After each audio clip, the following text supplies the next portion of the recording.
All right, listen, okay? I'm sorry I'm late. Few days late. Few things came up. What can I say? I don't want to be more late, okay? So, JJK 258, here we go. Last chapter was crazy. I hope this chapter is crazier. Shout out JJK Mia, Gojo over on Twitter. Okay, let's start. Chapter begins with narrator explaining that after hitting two black flashes, Gojo constructed a special RCT circuit due to being in an awakened state. Okay, I think we knew about that because we were like, oh, Sukuna's gonna get that too. Sukuna was also supposed to regenerate all of his arms, right.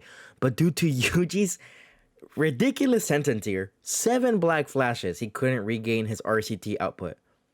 But the narrator mentions that Yuji specifically hit black flashes right in between Sukuna and Megumi's soul realms. Okay, so very interesting.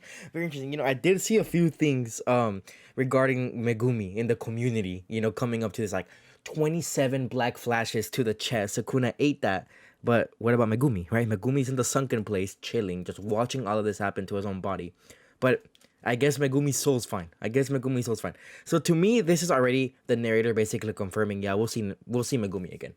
Like we're not gonna say it's the same thing that I think with like Nobra, where it's like you're not gonna give us hope and then not like do anything with it, right? You're not gonna be like, oh, Sukuna happened to only hit Yuji only happened to hit Sukuna, but Megumi still dies though. You know what I mean? So I feel like we'll see Megumi. This is like a slight confirmation. I could be wrong, but that's what I think. Okay. But then Sukuna instantly uses domain expansion, malevolent shrine. Okay, so we're just not holding back. I mean, why would we hold back, right? We just hit 45 black flashes. It's time to get moving. So Sukuna hits dude, I wish I could show this panel. It looks insane. It's like a giant eyeball. Okay, I don't think we've ever seen malevolent shrine in this angle. I could be wrong, but this looks crazy.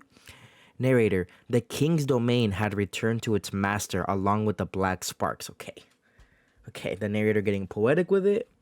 I don't know what that means exactly. I mean, I'm assuming the king being Sukuna. Black sparks being what? Like the aura? Black flash sparks? I don't know. Okay, let's continue.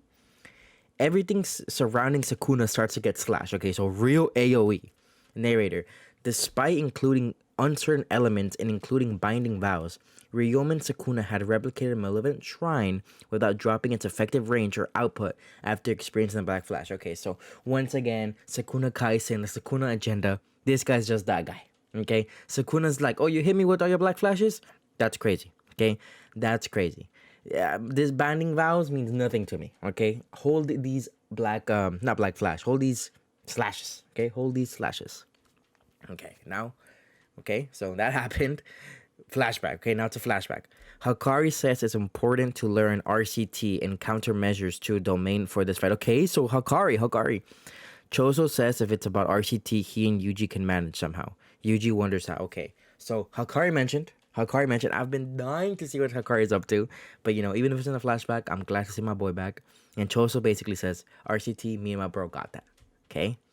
Choso asked the RCT users how do they compensate for the blood when they regenerate their body. Hakari and Yuta couldn't answer, but Shoko says she converts cursed energy into blood. Okay. Hakari says his RCT is automatic, and Yuta says he goes by instinct. Okay, so everybody has their own different ways of recovering their body in an RCT. Interesting.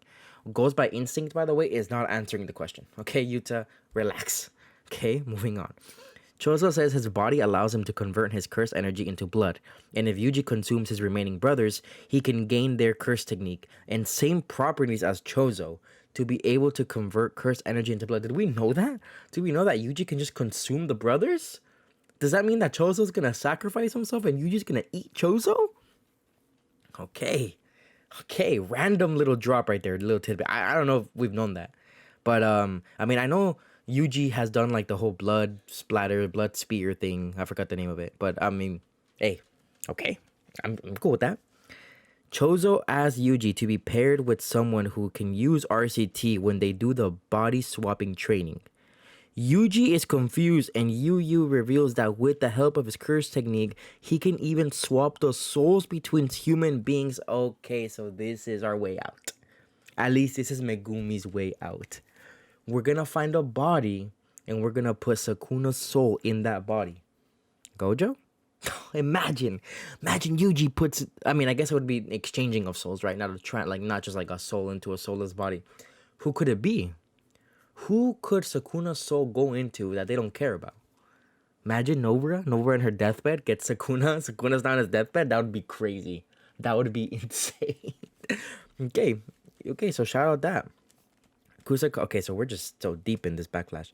Kusakabe, okay, shout out that guy, says since Sukuna took over Yuji's body and used his curse technique, Yuji's body now remembers Jujutsu of a special grade.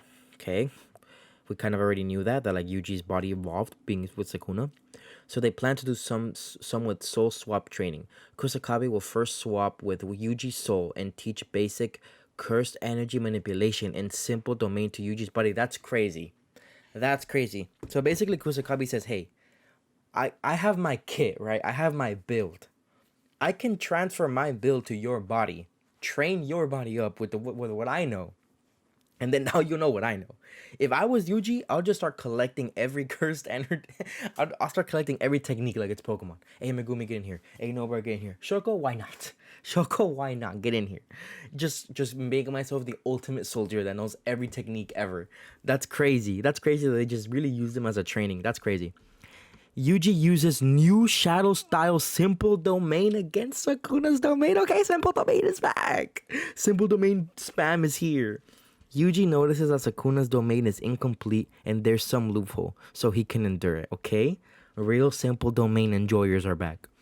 Narrator reveals that Sukuna can't maintain this high-level domain for a long time and also cannot capture Maki. Okay.